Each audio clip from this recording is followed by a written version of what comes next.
Hello everyone, myself doctor Pooja Kumari. आज इस video में मैं आपसे शेयर करने जा रही हूँ मेरे नीट पीजी जर्नी के बारे में। मैंने नीट पीजी 25 क्लियर करा है और ये मेरा पहला अटैम्प्ट था। तो इस वीडियो में मैं जो भी चीज़ें बताऊँगी it will fall under some sub headings. इसमें सबसे पहले मैं एक क्विक ओवरव्यू बताऊँगी मेरे यूजी प्रिपरेशन के बारे में, फिर मेरे यूजी कॉलेज के बारे में, how was my MBBS journey.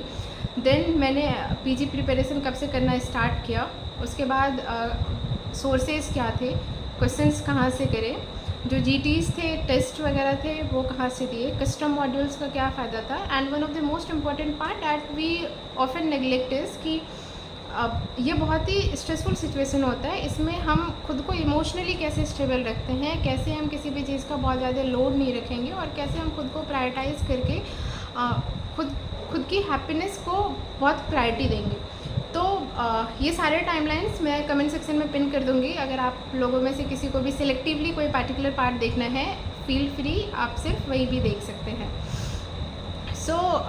सुन के ये बहुत अच्छा लगता है कि एक बार में पीजी क्लियर करा। तो इस चीज़ के लिए पहले मैं थोड़ा सा यूजी के बारे में बताऊँगी। तो यूजी मैंने एक बार में क्लियर नहीं करा था। मैं MBBS 2019 बैच की हूँ और मैंने 12th बोर्ड 2018 में दिया था। 2018 में जब मैंने नीट और एम्स का एग्ज़ाम दिया था, उस टाइम पे मेरे बहुत अच्छे नंबर नहीं थे, तो I took a drop, went to Kota और फिर वहाँ पे प्रिपेयर करा। किसी भी एक एवरेज बच्चे की तरह मेरा भी ये ड्रीम था कि थोड़े से डिसेंट नंबर आ जाए कि एक अच्छा सा गवर्नमेंट कॉलेज मिल जाएगा। मुझे भी चाहिए था कि मुझे मेरे स्टेट का कोई भी डिसेंट गवर्नमेंट कॉलेज मिल जाए। AIIMS was not even the part of the my dream. तो मैंने कोटा से तैयारी की थी और सोच के भी नहीं गई थी कि एम्स निकलेगा। And I always use to believe कि एम्स तो मेरे लिए बना ही नहीं है। तो गॉट द कॉन्फिडेंस कि कोई अच्छा सा कॉलेज तो मिल जाएगा, लेकिन एम्स मिलेगा ये तभी भी नहीं लगता था। तो वहाँ पे टीचर्स काफ़ी बार ये चीज़ रिपीट करते हैं कि if you want to get into AIIMS, write on the very first page of your note AIIMS. Trust में मैं वहाँ पे ऑलमोस्ट 8 to 9 मंथ्स थी, मैं कभी भी लिख नहीं पाई एम्स। मुझे हमेशा ये लगता था कि ना, ये तो मेरे से नहीं हो पाएगा। तो मैंने एग्ज़ाम्स वगैरह दिए, दोनों एग्ज़ाम्स अच्छे से हो गए, गॉड्स ग्रेस। एम्स में भी अच्छे नंबर आ गए एंड दोनों एग्ज़ाम्स के काउंसलिंग साथ साथ हुए थे, तो आई चोज एम्स भोपाल। तो मैं यहाँ पे आप लोगों को ये भी बताऊँगी कि मेरी यूजी प्रिपरेशन और पीजी प्रिपरेशन में बहुत ही सिग्निफिकेंट डिफरेंस क्या था। एक सिंगल से लाइन से ये डिफरेंस काफ़ी अच्छे से एक्सप्लेन होती है। यूजी में exam was my life and PG preparation में exam was just the part of my life. ये सुनने में बहुत ही छोटा लगता है, बट इसका इम्पैक्ट बहुत ज़्यादा रहा है मेरे लाइफ में। यूजी की जब भी प्रिपेयर करे थे, बहुत ही स्ट्रेसफुल सिचुएशन होता था। एग्ज़ाम नहीं होगा तो, एग्ज़ाम अच्छे से नहीं गया तो क्या होगा, अच्छे नंबर नहीं आए तो क्या होगा, अच्छी रैंक नहीं आई तो क्या होगा, लोग क्या कहेंगे, लोग क्या सोचेंगे, घर वालों को कैसे क्या बताऊँगी, ये सब सोचना होता है। पीजी प्रिपरेशन में ऐसा कुछ भी नहीं था। एंड आई विल से कि आप सब भी यही माने कि it's just a part of life, it's not life. So my UG life, the college life was very fun. काफ़ी जितने भी नई चीज़ों को मैं एक्सप्लोर कर सकती थी उतने नई चीज़ों को एक्सप्लोर करा।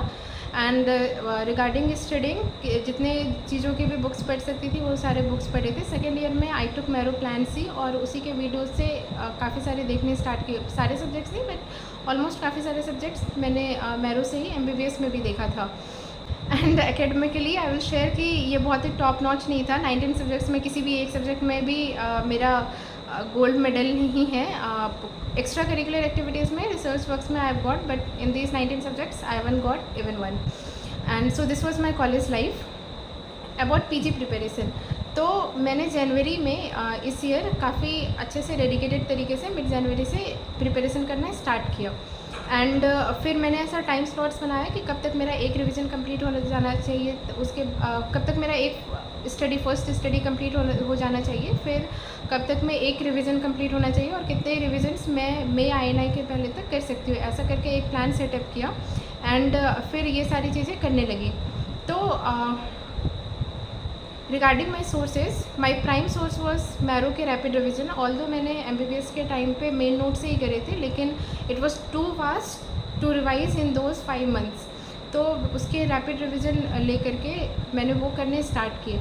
If you will ask me कि क्या रैपिड रिविजन इनफ था, आई विल से नो। कोई सा भी revision notes, revision videos won't be totally sufficient for such a vast exam like INI and NEET. तो व्हाट आई डिड वाज कि काफ़ी सारे सब्जेक्ट्स के रिवीजन वीडियोस देखो, फिर उसके रिवीजन नोट्स करो। अगर आपको कुछ टॉपिक्स में बिल्कुल भी क्लैरिटी नहीं आ रही है, बहुत कन्फ्यूजन हो रहा है, उसके मेन नोट्स पे जाइए, मेन नोट्स में से देखिए जो भी उसके सरल पॉइंट्स हैं वो आप इसमें ऐड ऑन कर लीजिए।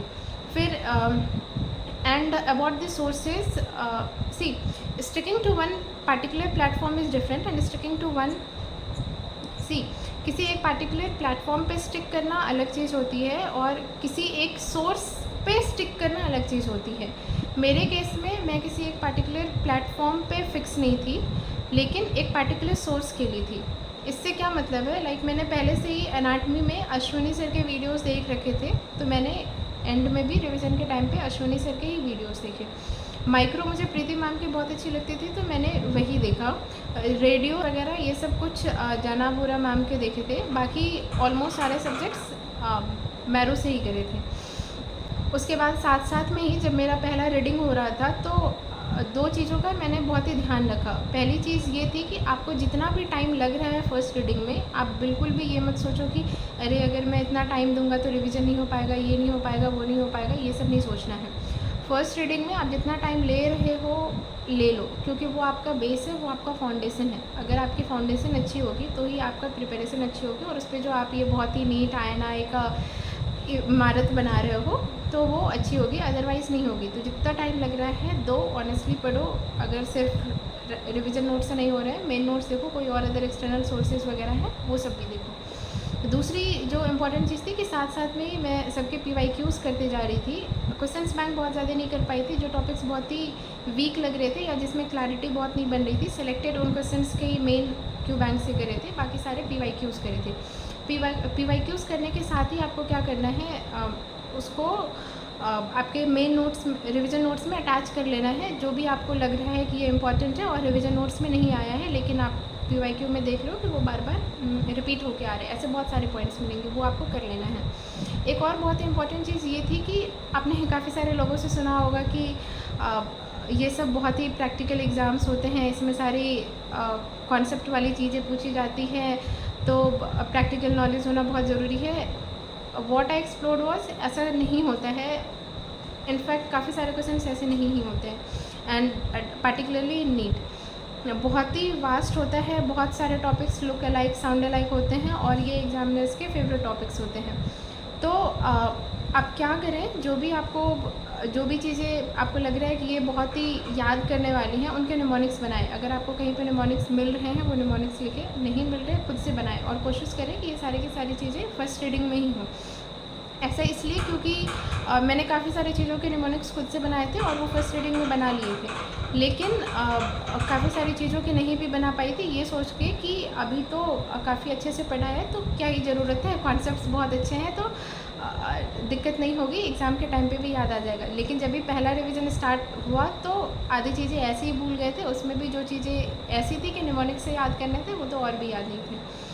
तो पहला रिवीजन मेरा मार्च एंड तक कंप्लीट हो गया, पहला रीडिंग मेरा मार्च एंड तक कंप्लीट हो गया था, and first revision I started from April. तो उसके बाद एक क्विक रिवीजन किया अप्रैल में, और उसके बाद एग्ज़ाम के तुरंत पहले 10-12 दिन में एक और रिवीजन किया, और जो मेरी शॉर्ट नोटबुक थी उससे मेनली पढ़ी। रिगार्डिंग क्यू बैंक, जो मैंने आपको पहले भी बोला था, मेन क्वेश्चंस बैंक मैं सारे सब्जेक्ट्स के नहीं कर पाई थी, सिलेक्टेड फिल्टर्स लगा करके कुछ कुछ टॉपिक्स के ही किए थे जो मुझे लग रहा था कि मेरे बहुत ही वीक हैं। उसके बाद PYQs सारे सब्जेक्ट्स के किए थे, ऑलमोस्ट मोर देन 95% सब्जेक्ट के साथ जो पहली रीडिंग हो रही थी उसके साथ ही कर लिए थे। बहुत ही थोड़ी सी चीज़ें बची थी, तो जो जैसे ही फर्स्ट रीडिंग कंप्लीट हुई उसके बाद सबसे पहले ये करा कि जो भी PYQs बचे हुए हैं उसको कंप्लीट कर लो। So now regarding custom module, तो INI के पहले मैं बहुत ज़्यादा कस्टम मॉड्यूल्स नहीं लगा पाई थी, ऑल्दो कोशिश करती थी कि एक दिन में एक कस्टम मॉड्यूल तो लगा ही लो। स्टार्टिंग के फेज़ में बिना किसी फ़िल्टर के कस्टम मॉड्यूल्स लगाती थी, 50 क्वेश्चंस ईच से एक लगा लो। उसके बाद धीरे धीरे करके फ़िल्टर्स लगाया, और एंड के ऑलमोस्ट 1 मंथ 1.5 मंथ्स में सिर्फ INI और नीट PYQ फ़िल्टर्स डाल के लगाते थे, बिकॉज ये बहुत ज़रूरी है। काफ़ी सारे क्वेश्चंस डायरेक्ट रिपीट होते हैं, या फिर काफ़ी सारे क्वेश्चंस के ऑप्शंस में से नए क्वेश्चंस बन के आते हैं, फ्रेश क्वेश्चंस बन के आते हैं। तो अगर आपको क्वेश्चंस अच्छे से पता है, उसके ऑप्शंस आपको समझ में आ रहे हैं, तो एग्ज़ाम क्रैक करना थोड़ा और आसान होता है। तो ये बहुत ज़रूरी है कि जो भी PYQs हैं वो आपको बहुत ही अच्छे से आए। सो रिगार्डिंग GTs, मैंने ऑलमोस्ट जनवरी एंड स्टार्टिंग फरवरी में GT देना स्टार्ट किया था। एंड स्टार्टिंग में मैंने कोशिश करी थी कि 15 to 20 डेज़ में एक GT दे दो। बाद में इस फ्रीक्वेंसी को जब पहला रीडिंग कंप्लीट होने वाला था, देन इंक्रीज द फ्रीक्वेंसी कि एक वीक में एक रिवीजन वीक एक GT तो दे देना है। तो एनालिसिस कैसे होता था GT का, what I use to do was कि मैं एक सिंगल गो में सारे के सारे क्वेश्चन रिवाइज नहीं करती थी, बिकॉज जिस डे पे आप GT देते हो सेम डे पे आपका ब्रेन तो पूरा का पूरा चोक हो चुका होता है। तो मैं क्या करती थी कि आज सेम डे पे, मान लो मैंने मंडे को कोई GT दिया, उसी चीज़ को मैं मंडे टू फ्राइडे पे ब्रेक डाउन करके 5 दिन में 40 क्वेश्चन ईच करके, या फिर सब्जेक्ट वाइज फिल्टर लगा करके कि आज 3 सब्जेक्ट्स करने हैं, ऐसे ऐसे करके 4 डेज़ 5 डेज़ के इंटरवल पे कंप्लीट करती थी। इससे मुझे क्या फ़ायदा हुआ कि जो मैंने छोटी नोटबुक बना रखी थी उसमें मैं पॉइंट्स ऐड कर पाती थी। अगर ऐसा हाँ कि एक ही दिन में पूरे के पूरे GTs रिवाइज़ करने हैं, तो GT रिवीजन एक बार को फिर भी हो जाता था, लेकिन जो उसके अच्छे पॉइंट्स है जो हमको नोटबुक में, छोटी नोटबुक में ऐड करने हैं, वो नहीं हो पाता था। ऐसे ऐसे करके मैंने दिए, और बाद में जब उसको फिर जो भी आपको लगे कि इम्पॉर्टेंट है उसमें बुक मार्क्स लगाना स्टार्ट किया, एंड बुक मार्क्स लगा लगा करके एंड में उसको फिर रिवाइज़ करना बहुत इजी हो जाता था, और वो बहुत ही क्विक भी होता था। तो ऐसे करके मैंने GTs दिए। इसके बाद INI का एग्ज़ाम हो गया, and I didn't get a good rank. फिर आई थॉट कि अभी INI अच्छा नहीं हुआ है, एंड समहाउ मुझे INI से डर भी लगने लग गया था। ये ऐसा पहली बार था कि किसी एग्ज़ाम से सही में डर लगा था। यूजुअली हमारे फील्ड में हम इतने एग्ज़ाम्स दे चुके होते हैं कि हमें अब एग्ज़ाम का कोई भी डर नहीं होता, लेकिन INI इतना बुरा गया था अच्छे से पढ़ाई करने के बाद भी कि अब इससे सही में डर लगने लग गया था। और मैं तो सोच के बैठ गई थी कि नहीं, अभी तो अगले साल एग्ज़ाम देंगे। ये भी एक बार को सोच लिया था कि नॉन अकेडमिक करेंगे, किसी प्राइवेट सेक्टर में जा कर के इंटर्नशिप करेंगे कुछ महीने, और फिर आराम से नेक्स्ट ईयर के लिए पढ़ेंगे। लेकिन अनफॉर्चुनेटली इन सब में से भी कुछ नहीं हो पाया। देन जब फिर नीट एग्ज़ाम भी पोस्टपोन हो गया, एंड जब लास्ट के 1.5 मंथ्स बचे थे, देन आई थॉट कि अब तो एक बार बहुत ही अच्छे से पढ़ लेते हैं। फिर व्हाट आई डिड वाज कि मैंने कुछ सीनियर्स वगैरह से बात की, बैचमेट से बात की, और एक प्रॉपर गेम प्लान फिर से बनाना स्टार्ट किया। नोटबुक पे लिखा कि कैसे इस 1.5 to 2 मंथ्स के पीरियड को बहुत ही अच्छे से यूज़ किया जा सकता है। फिर INI में कहाँ पे दिक्कत हुई थी उसको कैसे इम्प्रूव करना, ये सब किया। आई रियलाइज़ कि GTs में बहुत ज़्यादा नंबर इम्प्रूव नहीं हो रहे थे। तो व्हाट आई डिड वाज कि एक नोटबुक लिया, उस नोटबुक पे एक पेज ले लो आप दोनों तरफ का, उस पर सारे 19 सब्जेक्ट्स लिख दो। उसमें से आप लिखो कि आपने कितने अटैम्प्ट करे, उसमें से कितने सही हुए, कितने गलत हुए, कितने आपने स्किप करे। जो आपने स्किप करे हैं उसमें से कुछ ऐसे क्वेश्चंस भी हैं क्या जो टोटली न्यू हैं।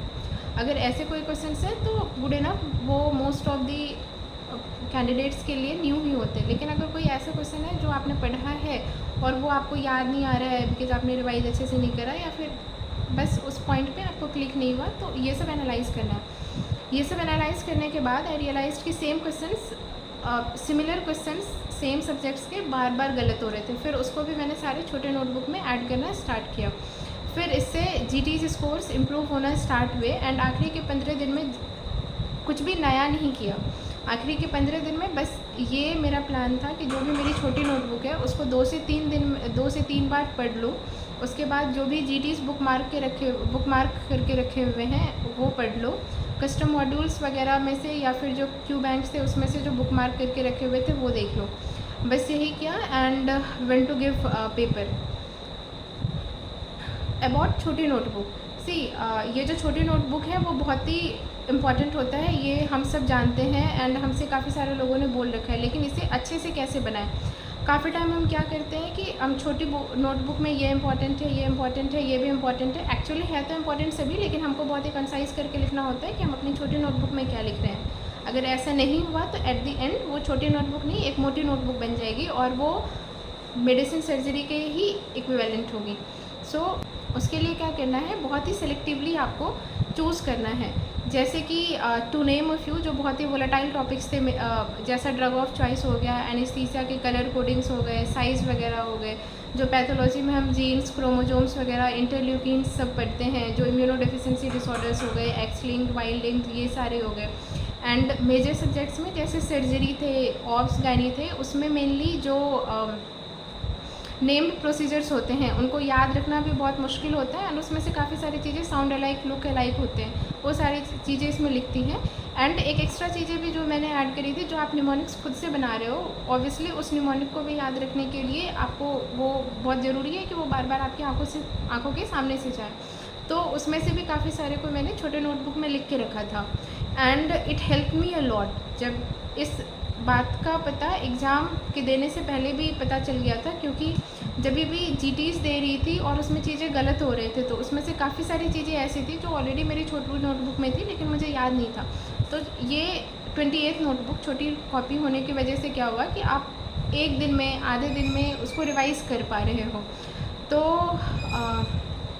वो बहुत ही इफ़ेक्टिव था।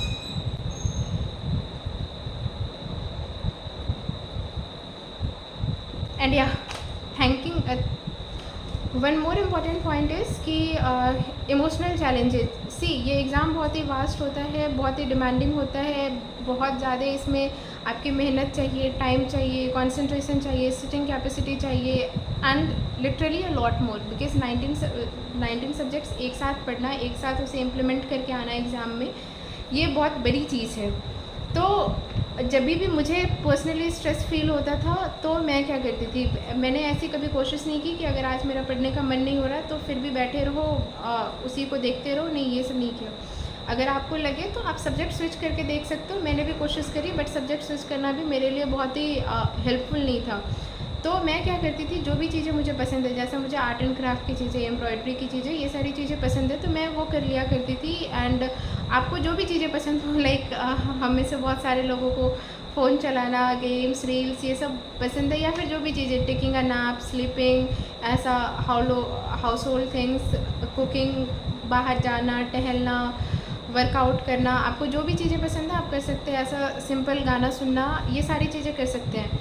एंड ऑलवेज़ रिमेंबर कि ये सारी चीज़ें बहुत इंपॉर्टेंट होती है, बिकॉज अगर आप खुश नहीं रहोगे तो हम ऐसे प्रोफेशन में हैं कि हमें खुद की खुशी भी रखनी है, एंड सेम टाइम हमको पेशेंट से भी सिंपैथी दिखानी है, एंड कोशिश करना है कि वो भी जितने हमसे प्लीज़ रह सके उतने प्लीज़ रहे। तो इट्स नॉट कि you will develop in one day, ये आप धीरे धीरे करके डेवलप करोगे। अगर आप खुद खुश रहना जानते हो तो ही आप अपने सराउंडिंग में बाकी चीज़ों को अच्छे से एनालाइज कर पाओगे, बाकी लोगों को भी खुश रख पाओगे। अगर जब कभी बहुत ज़्यादा स्ट्रेस्ड हो गई तो मुझे लिखना पसंद है, बस पेन डाउन करो कि ऐसी क्या चीज़ है जो आपको मोटिवेट कर रही है पढ़ने के लिए, ऐसी क्या चीज़ है जो आपको बोल रही है कि पढ़ना ज़रूरी है, और ऐसी क्या चीज़ें हैं जिसकी वजह से आपको लग रहा है अरे नहीं पढ़ा तो भी कुछ नहीं होगा। सी जब आप ऐसा करोगे ना तो 95% केसेस में पक्के से ऐसा होगा कि आप देखोगे कि वही चीज़ें विन कर रही हैं जो ये बोल रही है कि पढ़ना ज़रूरी है, बिकॉज़ हमने ऑलरेडी इतनी मेहनत कर रखी है, हमने ऑलमोस्ट 5.5 years to 6 years अपने यूजी प्रिपरेशन को दे रखा है। पीजी करना इज मस्ट दीज डेज़, हम इस एग्ज़ाम के लिए बैठे हुए हैं, तो हमको कोशिश करनी है कि हम अच्छे से पढ़ें, लेकिन खुद को खुश रखते हुए। अगेन जैसा कि मैंने पहले भी बोला था, this phase is just a part of the life, try to enjoy it, if not then इसको बहुत बुरा भी नहीं बनाना है। जितने सिंपलिस्टिक वे में इसको लेके जा सकते उतने सिंपलिस्टिक वे में लेकर के जाइए। It's just the part of the life, it's not the life. तो आप इसे टोटली अपने ऊपर ना चढ़ने दें, ये बहुत ही ज़रूरी है कि आप इस फेज़ में अपना बैलेंस बहुत ही अच्छे से बना के रहें। Thank you so much, thank you for being with me till the end.